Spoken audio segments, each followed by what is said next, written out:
Level up po natin itong tuna. Nagpa-init lang po ako ng mantika. Mantika, lagay ko na itong sibuyas. Iniwa ko lang po ng maliit yung sibuyas.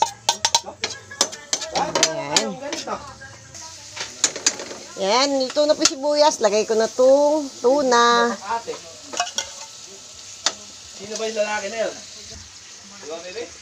Lagay po ako ng konting pamintang durog.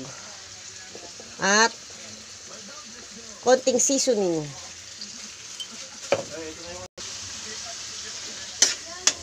Ayan. Lagyan ko po ng sili saka suka. Dahil wala akong nabiling kalamansi, suka na lang po. Konti lang naman. Lagay din po ako ng konti lang na toyo. Mga 1 kutsarang toyo lang. Yan, okay na po. Pwede nang patayin yung apoy. Ayan, kaya po nilutuin. Naglagay po ako ng mayonnaise. Sarap. Level up ng tuna can. Tuna. Nakalata lang po na tuna yan.